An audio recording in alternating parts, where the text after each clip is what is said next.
श्रमलाई सम्मान गर्ने देश चीन भइसक्यो, श्रमलाई सम्मान गर्ने देश जापान भइसक्यो, चीनलाई तपाईँको छैन श्रमलाई सम्मान गर्ने देश आज दक्षिण कोरिया भइसक्यो। हामीले चाहिँ श्रमलाई जहिले पनि अपमान गरिरहने। यो श्रमप्रतिको हाम्रो धारणालाई परिवर्तन गर्नुपर्छ आदरणीय दाजुभाइ दिदीबहिनीहरू। त्यसो भएको कारणले गर्दाखेरि यो श्रम संस्कृतिको सबैभन्दा ठुलो एजेन्डा भनेको त्यही हो।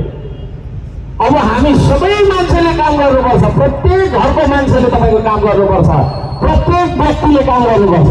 बाउले कमाइदिन्छ, त्यसले गर्दा खान्छु, बाउ पेन्सन आउँछ, उसले गर्दा खान्छु, एकजनाको कमाइ 10 जनामा खानु कष्ट हुँदैन। त्यसो भएको कारणले गर्दाखेरि हामीले विश्वमा अरू तपाईँको छैन आर्थिक रूपमा उन्नति गरेका राष्ट्रहरूसँग प्रतिस्पर्धा गर्न सकेनौँ। त्यसो भएको कारणले गर्दाखेरि अब हामी आर्थिक विकासमा जाने हो भने हामीले चाहिँ श्रम संस्कृतिको बाटो फैलाउनुपर्छ, श्रम संस्कृतिको बाटो फैलाउनुपर्छ। महिलाहरू सबैजनासँग काम गर्न चाहनुहुन्छ, तपाईँहरू तयार हुनुहुन्छ मसँग काम गर्नलाई? हो। अब काम गरेर खाने मान्छे, काम गरेर अगाडि बढ्ने मान्छेलाई साथ सहयोग गर्नुपर्छ। गफ गरेर गफको घरमा देश चलाउँछु भन्नेको पछाडि लाग्ने उनले के गफारीले के सिकाउँछ तपाईँलाई? गफै गर्न सिकाउँछ। जुवारेको पछि लाग्दा के सिकाउँछ तपाईँलाई? जुवाई खेल्न सिकाउँछ होइन? मतुवाको पछाडि होइन मातेर हिँड्ने जयाको पछाडि लाग्दाखेरि उसले के सिकाउँछ तपाईँलाई? जा खानै सिकाउँछ। त्यसो भएको कारणले गर्दाखेरि गफारीको पछाडि लाग्दा तपाईँलाई गफै गर्न सिकाउने हो होइन? यो देशमा गफ धेरै भयो। गफ सुन्ने आएको त तपाईँको 70-80 वर्ष भइसक्यो। कति वर्षसम्म सुन्ने गफ हामीले? अब काम गर्नुपर्छ भन्ने संस्कृतिको विकास गर्नुपर्छ, त्यही काम गर्नुपर्छ भन्ने संस्कृति हो श्रम संस्कृति। त्यो संस्कृति आजदेखि मैले तपाईँको संस्कृति भनेर तपाईँलाई पनि मैले दिएँ। स्वीकार गर्नुहुन्छ? हो। हाम्रो सोचाइबाट यहाँबाट परिवर्तन ल्याउनुपर्छ, यहाँबाट परिवर्तन ल्याउनुपर्छ। तपाईँको छातीभरि यो देश, तपाईँको चाहिँ नि मस्तिष्कभरि सकारात्मक सोच विचार र तपाईँको पाखुराभरि यो देश उचाल्ने दम हेर्दैछ कि फेरि? खै यति हो? यति यतातिरकोले नउचाल्ने हो? 1 लाख केजी तपाईँको छैन गरमको भारी पनि तपाईँ हामी मिलेर उचाल्यो भनेदेखि अहिले जुरुक्क उचाल्न सक्छौँ है। त्यसरी हामी अब अगाडि बढ्नुपर्छ। हाम्रो छैन राष्ट्रियता ढलिसकेको छ। आज हामीलाई यो माग्ने यो थाम्ने भन्छ है। हाम्रो देशको राष्ट्र प्रमुख प्रधानमन्त्री जाँदाखेरि एउटा सेक्सन अफिसर कर्मचारी पठाएको होइन छिमेकी मुलुकले लिनलाई है। हामीले त्यसरी हेपिदिने एउटा राजदूत आएर हाम्रो मन्त्रीहरूलाई भन्नु नभन्नुको गाली गर्छ भन्ने खबरहरू हामीले पढेको होइन, सुनेको होइन है। तपाईँको सर्वोच्च निकायमा बस्ने, हाम्रो देशको छैन सबैभन्दा माथिल्लो औदामा बस्ने मान्छेलाई त्यसरी तपाईँको छैन विदेशले अरू राष्ट्रहरूले किन अपमान गरिरहेको छ भन्दाखेरि यो माग्नेहरूको देश, यो माग्ने जहिले पनि माग्छ। एउटा बाटो बनाउनुपर्छ, मागेकै थियो, एउटा पूर्वज मागेकै थियो, चुनाव त मागेकै थियो, गाडी मागेको थियो, हरेक कुरा माग्नेहरूको थाम्ने देश हो। यस्तो भएर लाताले हामीले हान्न खोजेको छ। त्यो भन्दै गरेको राष्ट्रिय स्वाभिमानलाई हामीले खोल्ने कि नउठाउने? यो चुनावको मात्रै कुरा होइन आदरणीय दाजुभाइ दिदीबहिनीहरू, यो हाम्रो स्वाधीनताको कुरा हो, यो हाम्रो सम्मानको कुरा हो। त्यसरी हेपिएर बस्दैन अब नेपाली। अरूको जुठो पकाएर खाँदैन, आफै कमाएर खान्छ, आफै उमारेर खान्छ। देशका स्वाभिमानी नेपालीले जय माता भनिदिनुहोस्, जय माता भनिदिनुहोस्। हो, यो जोस हाम्रो चाहिँ छातीमा आउनुपर्छ। मरेको छु नि बाँच्नु हुँदैन नेपालीले। अब खाली अरूले हामीले ठगेको छ, दलेको छ। हाम्रो देशका सरकारहरूले बनाइदिने, अरूले ढालिदिने, अरूले जे भन्न त्यही हुने, यस्तै तरिकाले विदेशीको इसारामा यो देश चल्दैन। यो स्वाभिमानको अभियान हो, श्रम संस्कृतिको अभियान। खालि ढुङ्गा बोक्ने अभियान मात्रै रहेछ भनेर मलाई धेरै वर्ष उडायो। मैले ढुङ्गा बोकिरहँदाखेरि विदेशी ऋण लिएर होइन, म आफैले पानी खुवाउँछु भनेर मैले चाहिँ भिड पाखामा दुःख गर्दै गर्दा नेपाली समाजका केही बदमासहरूले, केही भ्रष्टाचार गरेर पेट पाल्ने मान्छेहरूले, केही विदेशीको कमिसनमा आफ्नो छैन होइन परिवारलाई पाल्ने मान्छेहरूले, केही तपाईँको छैन अत्याचार र भ्रष्टाचारको आधारमा राजनीति गर्ने मान्छेहरूले अनेक थरीको नाम दिए। ढुङ्गे, बाखे, गदा, गोरु, के भरको अपमान गर्ने नामहरू दियो मलाई होइन। तर अब बुझ्दैछ होला अर्का साम्पाङले त्यो पाखामा किन ढुङ्गा बोकेको रहेछ है। सिमानाको पर्खाल भत्किँदाखेरि, सिमानाको पिलर भत्किँदाखेरि, महाकालीको सिमाना बेसी बस्दाखेरि मेची ढुङ्गा बस गर्दै किन नगर्ने त्यो देश तपाईँको हातमा तपाईँको छैन छातीमा छ भने मात्रै तपाईँ नेपाली हो। हाम्रो सिमाना लगिरहँदाखेरि चुप लाग्नुपर्ने, हाम्रो स्वाभिमान लगिरहँदा चुप लागिराख्नुपर्ने, हाम्रो अनेक थरीको छैन तपाईँको छैन जलेर नष्ट हुँदा हामी चुप लागिराख्नुपर्ने ती सम्पूर्ण कुराहरू अब नेपालीले सहन हुँदैन। आदरणीय दाजुभाइ दिदीबहिनीहरू, हामी सार्वभौम देशको मान्छे के होइन? त्यसो भएको कारणले गर्दाखेरि इतिहासमा कहिले पनि उपनिवेश नबनेको देश, इतिहासमा कहिले पनि विदेशीले तपाईँको छैन हामीलाई नटेकेको देशमा बाँचिरहेको स्वाभिमानी नेपालीलाई हिजो आज राजनीति गर्छु भन्ने केही चिल्ला चाप्ला बोल्ने मान्छेहरूले है, केही तपाईँको छैन डाँठा हो भन्ने मान्छेहरूले चिप्लाउँदै गरेको देखिरहेको। यहाँहरू सबैजनालाई म जागा रहनको लागि सचेत रहनको लागि अनुरोध गर्न चाहन्छु। पृथ्वी रहन्जेलसम्म यो देशलाई राख्ने कि नराख्ने? तपाईँ पृथ्वी रहन्जेलसम्म यो देशलाई राख्ने हो, हाम्रो राष्ट्रिय झन्डा चन्द्र सूर्य झन्डालाई राख्ने हो, राष्ट्रिय स्वाभिमान हामी पनि यो तपाईँको छैन सार्वभौम मुलुकका ससम्मान बाँच्न सक्ने नागरिक हौ भनेर विश्व सामु ससम्मान शिर ठाडो बनाएर उभिने हो भने आदरणीय दाजुभाइ दिदीबहिनीहरू हामीले आज विचार गर्नुपर्छ, हामीले विचार गर्नुपर्छ। म यहाँहरू सबैजनालाई बोलाउन आएको छु, म तपाईँहरूलाई पढाउन आएको छैन, म तपाईँहरूलाई सिर्फ जगाउन आएको छु। तपाईँ आफै शिक्षित मान्छे हो, बुझ्ने मान्छे हो, यहाँ मभन्दा धेरै विश्लेषकहरू हुनुहुन्छ होला तपाईँहरू, तर यो देशका लागि मैले तपाईँहरूलाई यो देशको अस्तित्व, तपाईँ हाम्रो भविष्य, तपाईँ हाम्रो नानीहरूको भविष्य, हाम्रो सन्तानको यो देशको भविष्यका लागि जुट्नुपर्छ भन्ने आह्वान लिएर आएको। आदरणीय दाजुभाइ दिदीबहिनीहरू, हामी धेरै कुराहरू गरेर बसिरहन चाहन्नौँ। कुरा छोटो हुन्छ, प्रयास त बुझ्न सकिन्छ। हामीले धेरै कुराहरू भनेर मैले तपाईँहरूलाई चाहिँ यहाँ सम्झाइरहन बुझाइरहन म चाहन्न। तपाईँहरूले बुझिसक्नु भएको छ श्रम संस्कृति के को लागि आएको छ। श्रम संस्कृति मान्छेलाई परिवर्तन गर्नको लागि आएको छ, आर्थिक विकासलाई गर्नको लागि आएको छ। यहाँनिर तपाईँको छैन विभिन्न खालका व्यक्तिहरूलाई चिर्नको लागि आएको छ। यो देशमा भ्रष्टाचारले देश बिग्रियो भन्ने हामी थुप्रै छौँ नि, छैन? यदि यो देश भ्रष्टाचारले बिग्रिएको भने त्यो भ्रष्टाचारको जरा चाहिँ कसरी उखेल्ने त भन्दाखेरि एउटा व्यक्ति नसुधारिकन समाज सुध्रिँदैन। त्यो व्यक्तिको आचरणलाई सुधार्नका लागि एउटा सामाजिक जागरणको अभियान चाहिन्छ है। एउटा तपाईँको फटा मान्छेले पक्रेर प्रहरीलाई बुझाएर मात्रै उसलाई जेल भुक्तान गराएर छुटेर आएर मात्रै हुँदैन, फेरि अर्को अपराधी उस्तै खालको जन्मिन्छ। त्यसो भएको कारणले गर्दाखेरि सामाजिक मनोविज्ञानभित्र नै हाम्रो श्रम संस्कृति हुनुपर्छ। आज म जे सोचिरहेको छु त्यही तरिकाले तपाईँहरूले पनि भोलि सोच्नुहुनेछ भन्ने मलाई विश्वास छ। हामी यसरी बोलिसकेपछि, यसरी सोचिसकेपछि हामी अरूलाई ठग्दैनौँ, हर्क साम्बाङहरूलाई ठग्दैन। तपाईँ पनि हर्क साम्बाङ जस्तो बन्न चाहनुहुन्छ भने तपाईँले ठग्नुहुन्न। हामी सबैले कसैले पनि ठग्दैनौँ भने भ्रष्टाचार हुने कुरा भयो? भएन। तर जबसम्म ठग्नुपर्छ भन्ने खालको सोच विचार हाम्रो समाजमा व्याप्त रहन्छ तबसम्म हामी ठगी नै रहन्छ। ठग्ने मान्छे तपाईँको चाहिँ दलाली गर्छ, माफियागिरी गर्छ, भ्रष्टाचार गर्छ।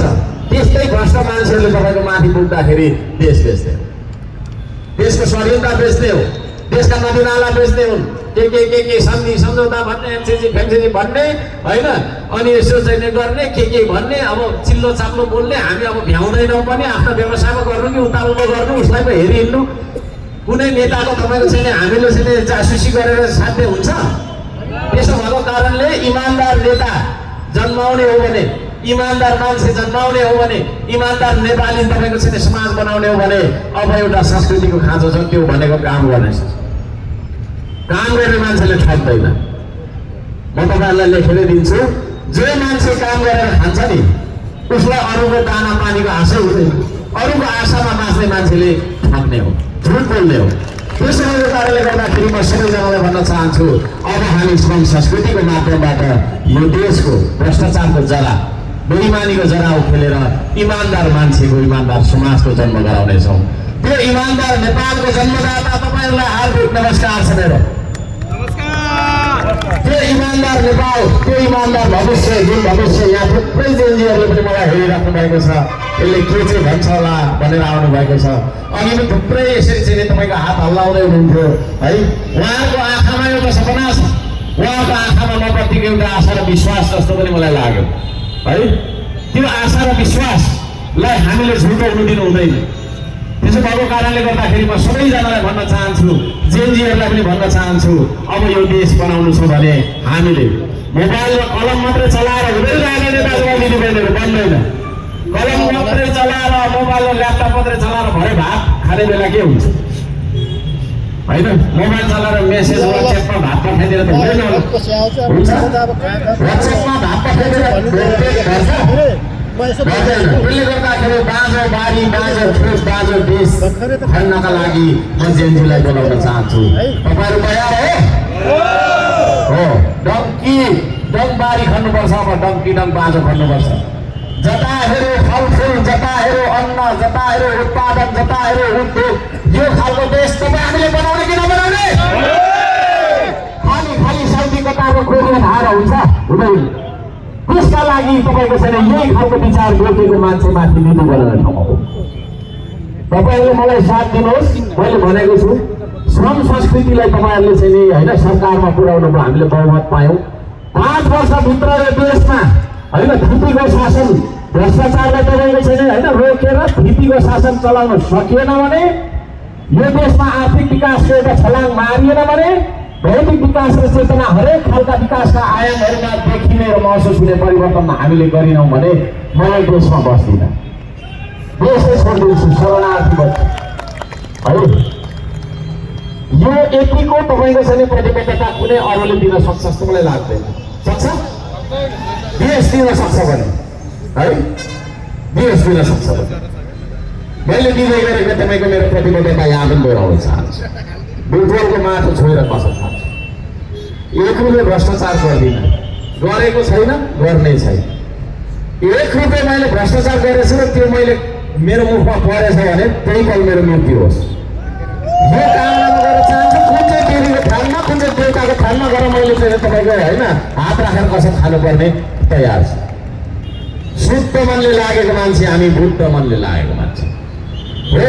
हामी बदमासलाई बदमास भन्छ, किनभने बदमासलाई त राम्रो हो भन्यो भने उसको हौसला बढ्दै जान्छ, देश बेच्नेतिर लागिहाल्छ। बदमासलाई रोक्ने कि नरोक्ने नेपाली जनताले? भ्रष्टाचारलाई रोक्ने कि नरोक्ने? यदि त्यसो भने तपाईँहरू यहाँ जति पनि हुनुहुन्छ अब बेथितिको विरुद्धमा तपाईँहरू पनि बोल्नुपर्छ। गाली गलौज नगर्नुहोस्, गाली गलौज गर्नु हुँदैन होइन, यस्तो उस्तो भनेर अपशब्द नगर्नुहोस्, तर खबरदारी गर्नै पर्छ। यो यस्तो नराम्रो, त्यो यस्तो हो भनेर तपाईँहरूले भन्न सक्नुपर्छ। सज्जन बोल्दैन, फटाहा मात्रै बोल्छ र फटाहाले चलाएको देश हो। त्यसले गर्दाखेरि फटाहाले देश चलाइसकेपछि स्वर्ग जस्तो तपाईँको चाहिँ राम्रो होइन सगरमाथाको देश, भगवान् बुद्ध जन्मिनु भएको देश है, यो यस्तो खालको तपाईँको सबै कुरा भएर पनि आज हामी गरिब छौँ र विदेशीको टोइलेट धोएर 2 छाक भात खानुपर्ने बाध्यतामा बाँचिरहेका छौँ। यहाँ सबैजनालाई अनुरोध गर्न चाहन्छु, अब हामी एक भएर अगाडि बढ्नुपर्छ। देशको स्वाधीनता बचाउनका लागि, देशको स्वाधीनता बचाउनका लागि यो देश हाम्रो आफ्नै हो, हामी आफैले चलाउनुपर्छ भन्ने लाग्छ भने यो देशलाई समृद्ध बनाउनुपर्छ। श्रमले मात्रै समृद्ध बनाउन सक्छ, गफले समृद्ध बनाउन सक्दैन। गफ त यहाँमा 6 महिनासम्म गफ पिटिरहन्छ, त्यसले केही बन्दैन, केही बन्नेवाला छैन। तर काम मैले 6 घन्टा मात्रै गरेँ भने त्यसले केही रिजल्ट छैन। त्यसले गर्दाखेरि अब गफ गर्ने होइन, काम गर्ने चलनको सुरुवात गर्नुपर्छ। आदरणीय दाजुभाइ दिदीबहिनीहरू, त्यो म भन्न चाहन्छु र यहाँहरू सबैजनालाई अनुरोध गर्न चाहन्छु, श्रम संस्कृतिमा यहाँहरू सबैजना जोडिनु होला। यो संस्कृति तपाईँहरूको पनि संस्कृति हो, मैले बारम्बार भनिरहेको छु। र थितिको शासन चलाउनका लागि तपाईँ हामीले सामाजिक अभियान मात्रै चलाइराखेर नहुने भयो, जागरण अभियान मात्रै चलाइराखेर नहुने भयो। अब त्यो कुरा चाहिँ हामीले तपाईँको चाहिँ माथि नीति लेख्ने ठाउँमा पुर्याउनुपर्छ। यो देशमा हामी शिक्षाको क्षेत्रमा आमूल परिवर्तन ल्याउन चाहन्छौँ है। किताबको भारी बोकाएर बालबालिकालाई मानव शोषण जुन हामीले गरिरहेका छौँ, शैक्षिक शोषण शिक्षाको नाममा, त्यो गलत छ। आज हामीले पढेको शिक्षा एकातिर लागिरहेको छ, हाम्रो जीवन अर्कोतिर लागिरहेको छ। राजनीति उता गइरहेको छ, समाज उता पछाडि गइरहेको छ। भेटै भएन है, भेट भयो कहीँ, भेटै भयो। फेरि यो देशमा राजनीति भन्ने बित्तिकै चाहिँ मिलेर काम गर्नुपर्छ भनेर नभन्ने कसैले पनि ढुङ्गा हान त्यहाँ टायर बाल त्यहाँ आन्दोलन हुन्छ त्यहाँ फोड्दै त्यहाँ जा फोड्दै म छु के सिकाएको यो है कुनै राजनीतिक मञ्चमा तपाईँहरूले यो खालको कुरा सुन्नु आएको पहिला म कसैलाई पनि झगडा गर्न भन्दिनँ मिलेर ढुङ्गा बोकौँ है जुनसुकै पार्टीको हुनुहोस् न मिलेर ढुङ्गा बोकौँ न त विकास त भइहाल्छ है हामीलाई चाहिँ जाति लगाएर फुटाइदियो जातिको कुरा गराइदियो यो जातिको विरोध त्यसले गर्दै त्यसको चाहिँ त्यसले गर्दै होइन राम्रो त राम्रै हो नाक मिलेन त्यसको थ्याप्चे रहेछ त्यो चुच्चो रहेछ त्यसको दारी कालो रहेछ त्यो गोरे रहेछ यस्तो सबै लगाइदियो त्यो त एमाले भनेर एमाले त गएको छ कङ्ग्रेसको त गएको छ माओवादी भनेको छ खालको दल होइन हाम्रै मात्रै तपाईँको चाहिँ 204 नम्बर है कति हो कति दल अनि दलै दल विभिन्न खालका बहानाले हामीलाई फुटाइदियो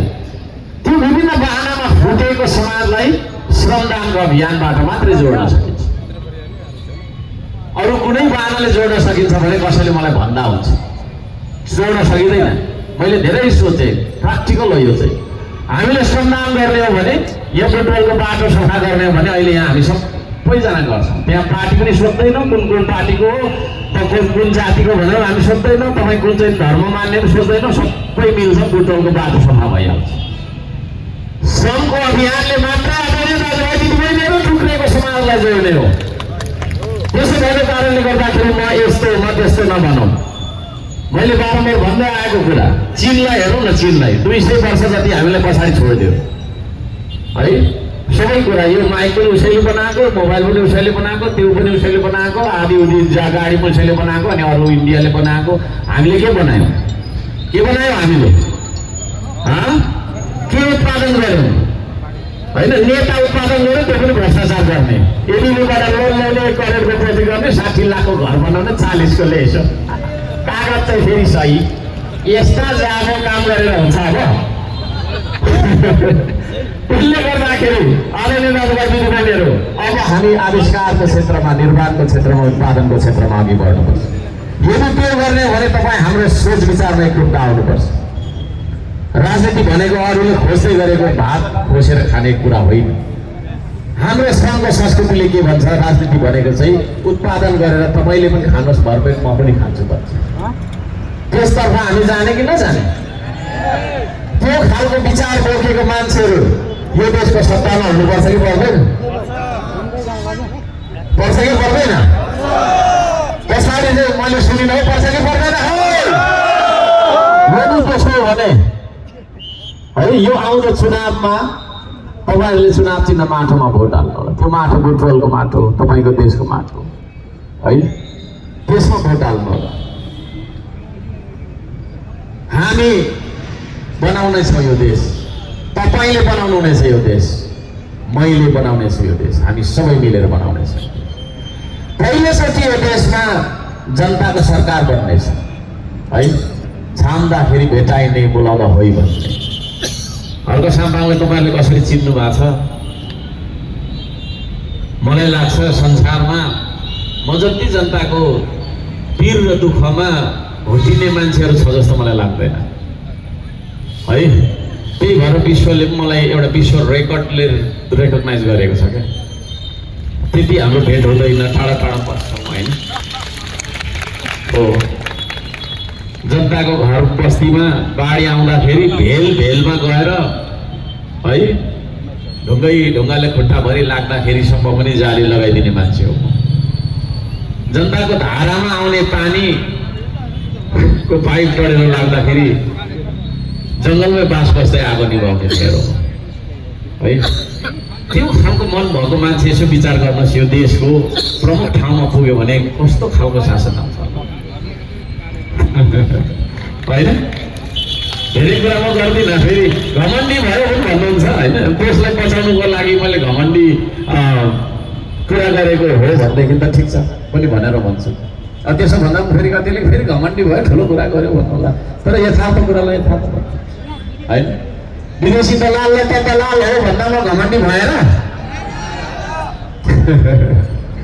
एमसिसी गलत हो भन्दा म घमण्डी भएँ भएन नि होइन यो फुटबल हो भन्दा म घमण्डी भएर बुटोल हो त बुटोल हो त यो पोखरा हो भने हिँड्नु मैले होइन नि त्यो है।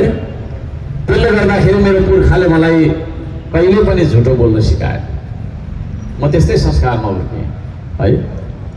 त्यसले गर्दाखेरि सत्य बोल्दाखेरि हाम्रो समाज चाहिँ कस्तो रहेछ भने झुटो सुन्न मन लाग्दो रहेछ उसलाई। झुटो झुटो कुरा गरेर चिल्लो उसको पापको कुरा गर्दै भने ठिक छ भन्दो रहेछ।